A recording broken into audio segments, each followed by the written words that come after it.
Guys, I don't know about you. Let's do some push-ups. Let's do 10 push-ups. Get the blood pumping. I'm already pumped. Come on, come on.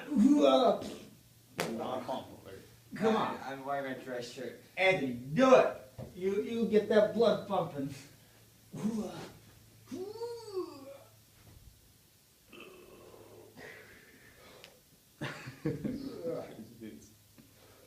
Yeah. I know what you're doing, but I think I'm pretty pumped already. I worked myself up pretty good emotionally. It's easy for me to do. Okay. Now, we're going to quite legitimately be pretending this is some real high stakes. Hey, right here, two white chairs. Exactly. Put on the opposite side of that black chair. How about that? Clap when clapping is needed, laugh when laughing ain't needed. Oh, mine is a serious conversation. What'd you say? Mine is a serious conversation. I didn't put any humor in it. It doesn't matter. Okay, let's go. You're unique to you. Woo! So, I'd like to start us all off today. It's a great day. We planned for this and had some interesting outcomes. I overslept my alarm by 30 minutes and a little late. But anyways, I would like to introduce the next great speaker. He has been a great friend of mine in my life, whom I had the pleasure of spending a good amount of time with. We got to work before, working on his parents' house. That was a great experience. And a few attributes I really liked about him was that his honesty in the way he talks. He didn't hold back, and he let you know how he felt, and it was very great. And the fact that now you can see his dedication to growing and improving his life, and it's a great inspiration. And without further hesitation, please welcome Serg.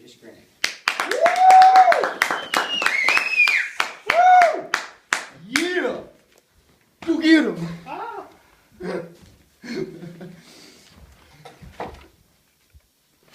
Thank you. I'm jumping. For that introduction. It feels good. Finally, I get to this point when I can live out my dream. That is to inspire people that I love. Just give me a moment here to find my notes. Woo! There we go.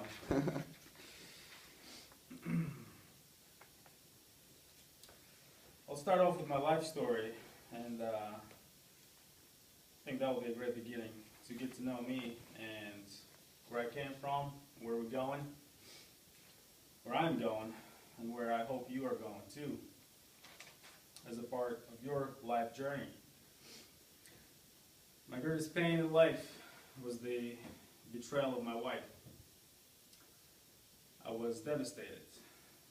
For a week, I felt like I was having a heart attack. This was a life-changing event for me. I realized that if my wife left me, there's something fundamentally wrong in my behavior and character. I knew that I haven't been living up to my Christian principles and values. I was 18 years old when I got married. I had no understanding of what a marriage is. I didn't know who I was and what I was going to do with my life. I didn't know what a man needs to do for a woman. I didn't know how to lead my marriage, how to plan our life and our future. I kept telling my wife, I need more time. I need more time to mature, man up, and take responsibility for our future. One day I decided that drinking is okay and adapted a habit of drinking. This is when I hit the bottom. I was working for a small contractor who decided not to pay me for 2 weeks of my hard work and told me to get lost. This angered me so much that I decided to burn down his vehicle. But something stopped me. Something stopped me that night, but the next day, I told this story to my friends as we were drinking again. At my house. And of course, they got just as angry at this contractor and wanted to help me carry out this malicious act. We decided not to use fire, but to use shovels and axes to shatter all the glass in his vehicles. And we did it. We never got caught, and we planned on what we're going to do next if he does not pay me.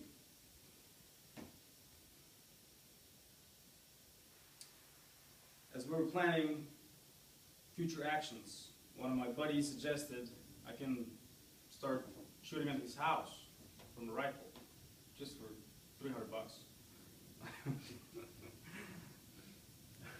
I realized where this was going, but I just couldn't stop. My wife saw what was happening, and she gave up. She gave up on our marriage. She moved out. In a couple of days, she admitted she cheated on me. I was deeply hurt and angry, and I knew my life had to change. I moved to New York, but my habits didn't change. I was drinking again and hanging out with the wrong crowd, with the old crowd. One of my buddies, drinking buddies, party buddies, said, after we got drunk, after going home from a club, in the car, he said, "What happened to you? You always did your homework at school. You did the right things in life.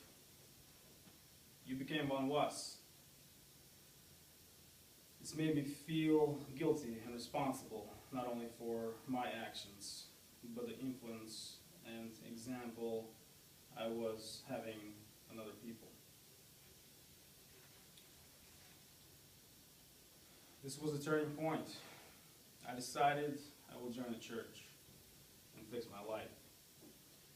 I knew I had to change my environment, my friends, and my activities to become a different man.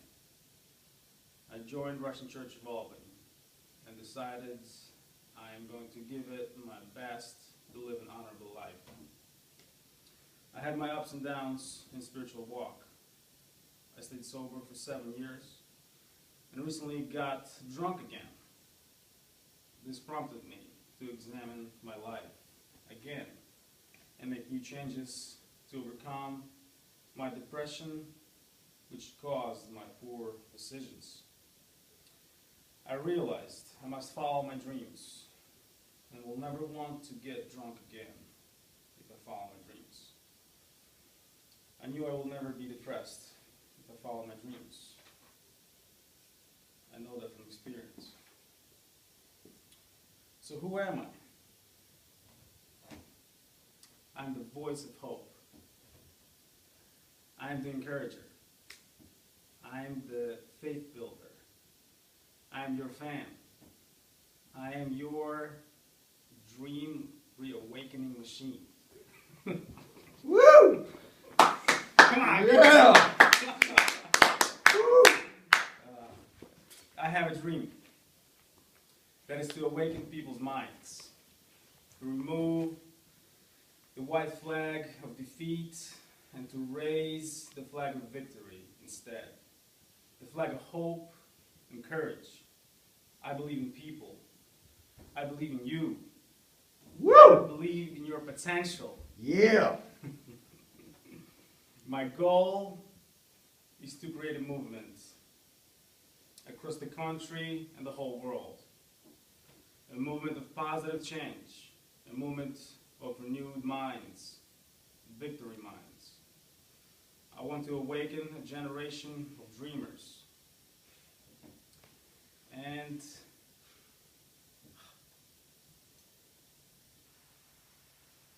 passionate goal achievers who are unstoppable. So why should you listen to me? Because it's possible. because people have done it, because you are going to live a life anyways. Why not live it with a purpose? Why not live a life of victory and accomplishment? Why not make a significant contribution to this world? Why not live a life of meaning and direction? Why not use all the potential, all the gifts, talents, and abilities that God gave you? Why not be proud of your life? Why not be in control of your life? Why give away your life to achieve plans and dreams of someone else? Dream and live your own life. If you can hear me, you have what it takes to do it. We all have challenges in this life. Some of the greatest people who ever lived had challenges, just like you in your life. I have a living example for you. His name is Nick Wojcik.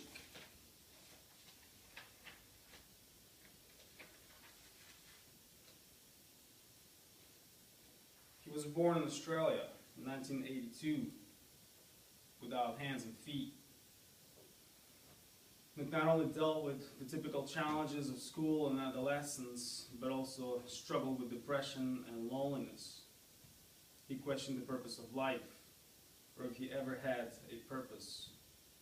According to Nick, the victory over his struggles, as well as his strength and passion for life today, can be credited to his faith in God. Since his first speaking engagement at age 19, Nick has traveled around the world, sharing his story with millions, sometimes in stadiums filled to capacity, speaking to a range of diverse groups such as students, teachers, young people, business professionals, and church organizations of all sizes. Today, this dynamic young evangelist has accomplished more than most people achieved in their lifetime. He's an author, musician, actor, and his hobbies include fishing, painting, and swimming. In 2007, Nick made the long journey from Australia to Southern California, where he is the president of the international nonprofit ministry, Life Without Limbs, which was established in 2005. Nick says, if God can use a man without arms and legs to be his hands and feet, then he will certainly use any willing heart. I have a theory of success for all believers. In order to overcome your sin, bad habits, behavior, and control of your flesh over you, you must set your mind on achieving your dream. Your dream must become your passion, your mission, your reason to live. God gave all of his children gifts and talents, which he wants us to use for serving people, not only in your church or family. He wants you to serve the world. When you understand this and set your mind on serving people globally with passion and love from God as your source of energy, you become unstoppable, unbeatable, successful, happy, a giant in the eyes of people, and a faithful servant in the eyes of God. Find your passion. Find your victorious life. Thank you. Woo! Yeah! Oh, wait. I got to introduce the next mister. Mr. Communicator. Man in the house. Alright. Allow me to introduce to you my friend, a man who is always there when you need his help. One who always challenges me to be great. One who is courageous in his actions and choices. One who will never settle for average. He is a leader who is making history. Please welcome a great man. One who will never be forgotten by this world. Alexey Katko. Woo! Yeah! Thank you very much. Pleasure, brother. It's a pleasure. Yes. Well, what a day today. I don't even know how to start today after that stuff, but I guess the best thing to do is to start exactly what's on the paper, because if I go on the side, to the left or to the right, I'll be standing here not for 20 minutes as hoped to be, or 20 minutes or less. It's going to be 20 hours or more. Without further ado, today I believe is a day that can live in infamy, because today has the potential to show who you really are. And those amongst us who do choose to rise out of our seats, to rise out of the comfort that we've been, we can go and create incredible things in life. Talking about creating incredible things, if we just go back about 50, 55 years, give or take a dozen years, in the 60s and the 70s, there was movies about the future and what the future was going to look like. And in this future, as these people were watching, they would say, how is that stuff even possible? What kind of stuff? Let's take, for example, doors that opened by themselves. Literally, people would ask each other, how is that even possible? How does the door know that it has to open? 50 years ago is the kind of world people lived in, asking how doors will open by themselves. Another question they would ask is, what is that round thing that apparently has information on it, and you stick it in a box and that box talks to you? What is that? What kind of craziness is this? And then came along the movie industry, and it took leaps and bounds, and up until the 60s and the 70s, in the movie industry, everything that was created was everything that was made in the movies and storylines, there was always a destination to go to, a place to start and a place to end up. Then came along Star Trek, and I don't know how many Star Trek fans are in the house, but I really was never a Star Trek fan. However, in there, the concept of movie is there's these ships and they travel to galaxies, to certain planets, and they'll get things. There would be always a certain thing that they had to go accomplish. So in a world where everything had a goal to go and accomplish, you go, act, do, and come back, there came this ship called the Enterprise. And what is interesting about this ship is that this ship had nowhere to go. Not just that it had nowhere to go, there was a whole new concept that was being developed here for humanity as a whole. Though it was one movie, but this one movie has created a whole different world in which we live today.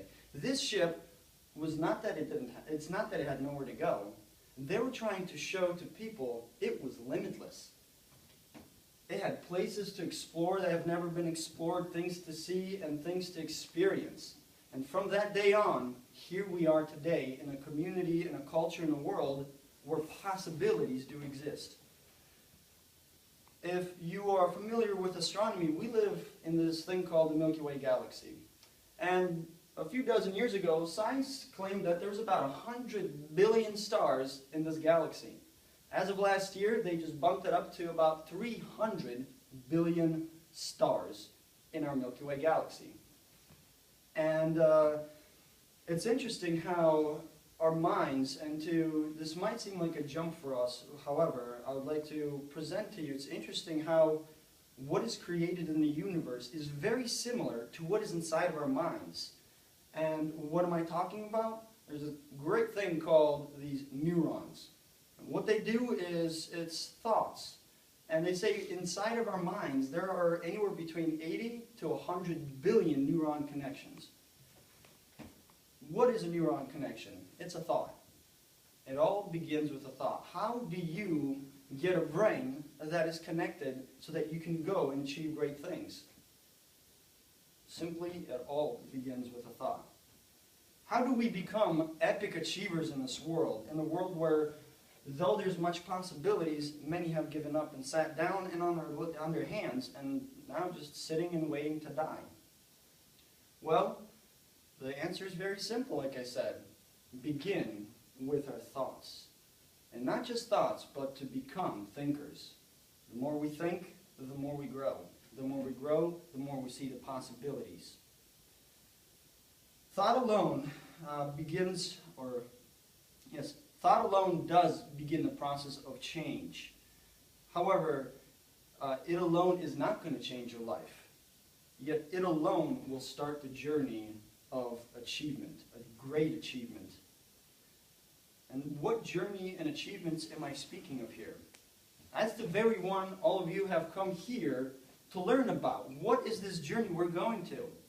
It's the journey that you came here as a human being onto earth to figure it out, what it is, who you are, and to go be able to accomplish it. Some call these just desires. Some call them passions that you've come here to just go, achieve, and die off, having experienced certain things. And then there's a certain class of people who realized and gave it a greater name.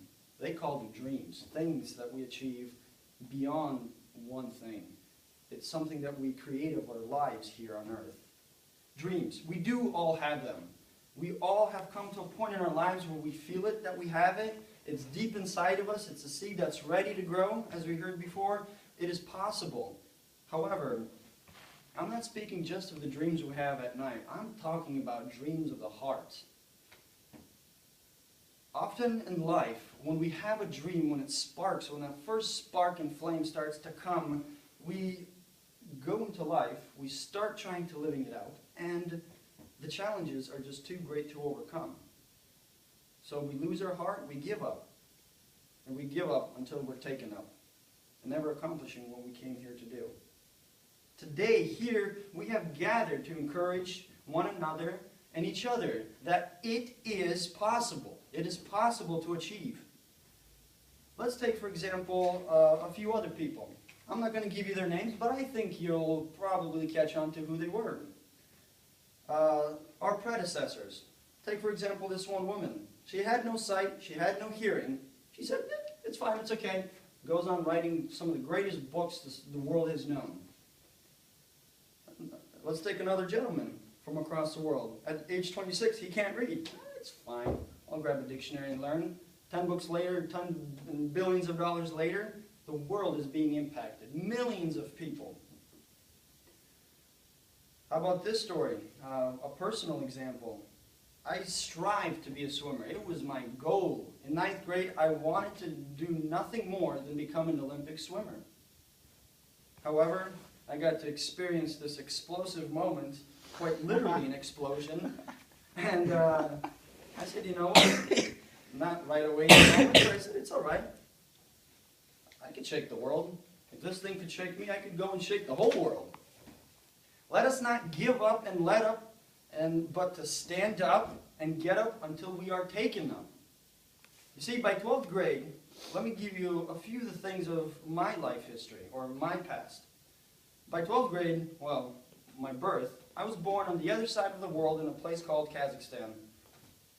On the other side of the world with 5 siblings, with parents who only knew how to speak Russian.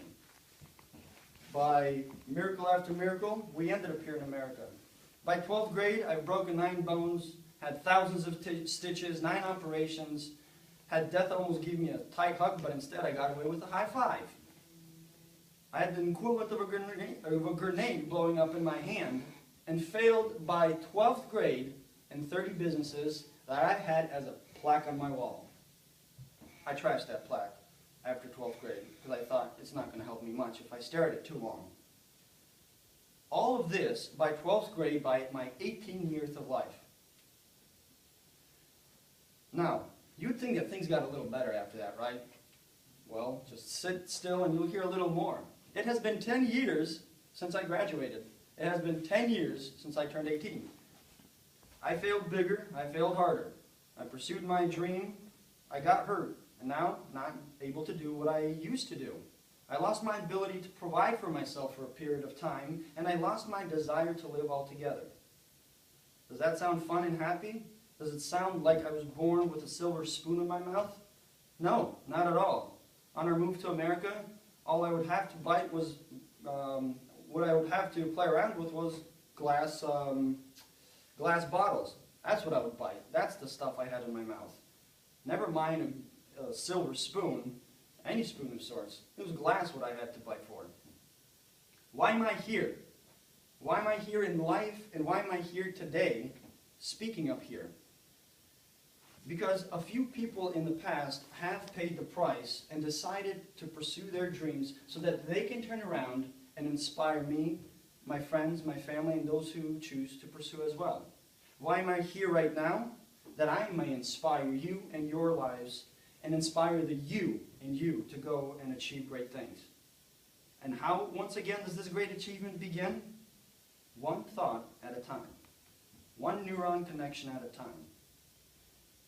And what I believe to be the oldest and greatest quote of history is, if you believe, you will achieve. And to end and to begin, in the biblical days of old, they would define this one person's name as worthy of praise. The English defined it as highly praiseworthy. The Greeks associated with the word athos, which means flower, to bloom, to bring beauty. And the Europeans define this name as he adds and is priceless. May I introduce to you the man who embodies the nature of this very name, one of the first people who made tonight possible. So let's welcome him with a warm round of applause, Anthony DeSavnikov. Woo!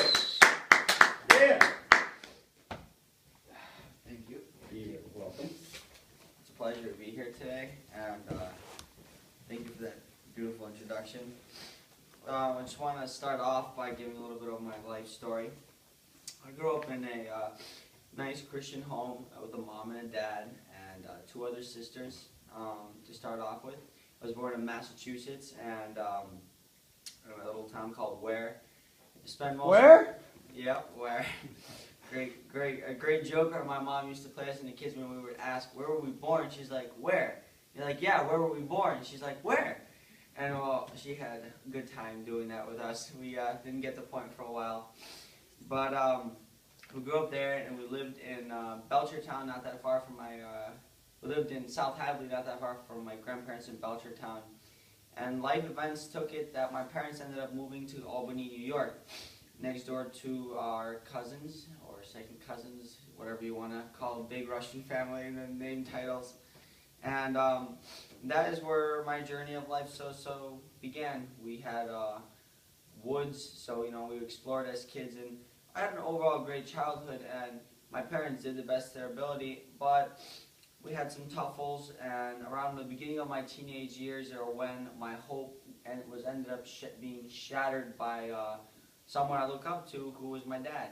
And it was an interesting event that I look back and I reflect on it, because it was an action that was not done with malice intent, but it was simply just not knowing and in combination. But my hope was destroyed, to say the least, and an interesting phase of my life began where I faced depression for over at least 2 years, if I remember. It was a long time.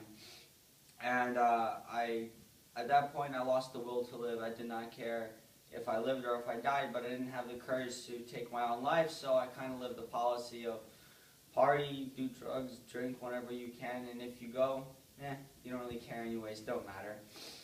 And to say the least, I've learned a lot of lessons. It's a miracle that I'm even standing here today. As last speaker, Alexey, he literally had an explosive situation. You could say I had a few of my own.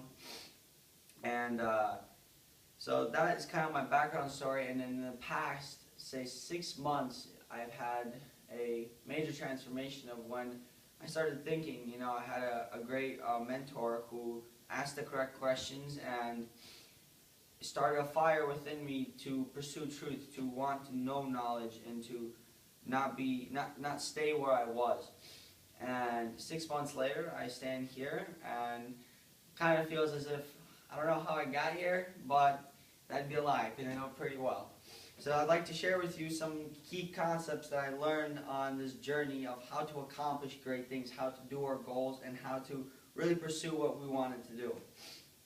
So yesterday, I had a perfect out schedule. I woke up, it was a Saturday, I had to get some homework done for my college, and things started going, did some stuff with the family in the morning, met with Alexey, and the day was going great, and I started doing my homework, and my dad comes in. Can you help me unload this free dirt we got for the garden? So I'm like, oh, I don't want to do this, because I know that once I went outside, I wasn't coming back in. I was locked to whatever long that task took, which took us pretty much half a day. We were going to do it. But I ended up going out and had a great time. We got a good amount of work done, and it was good to help out. But one interesting analogy I had when I was coming in, after we finished unloading all this dirt, I was filthy. I was covered head to toe with dirt. And as I was washing myself, a thought hit me. The washing of our mind is just as necessary as the washing of our body. If we really think back to, we shower every single day. We take a shower, some of us in the morning, some of us at night, depending if we work out. But it's necessary to stay clean. Otherwise, it's just, you become painful to be around with if you start to reek because you do not shower.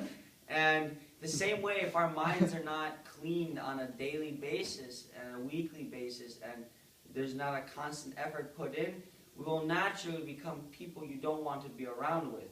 We'll be negative.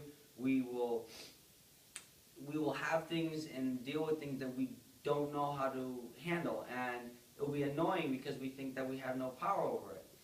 But it simply comes to this: we need to be mindful of deception. You know, I had this past year I had a snowboarding accident, and I got prescribed some painkillers. And let me tell you, the painkillers have their very addictive properties, as we all know. And what I found interesting was, at one point you would realize where, I know I could probably deal with the pain, but your mind would create pain to the point that take the medicine because I wanted more.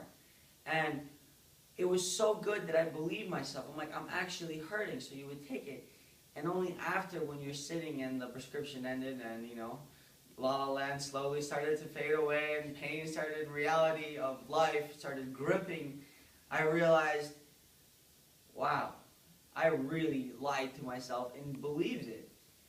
And I started thinking, well, what do we do in our normal lives where we will lie to ourselves or we deceive ourselves into, this is the best we can do, you know, this is the current situation I have, I'm doing the best I can, or I'm too tired, I need to sleep some more, or oh no, this is an issue, that's an issue, and we blame it on the seasons, and we never really look at our attitude about that.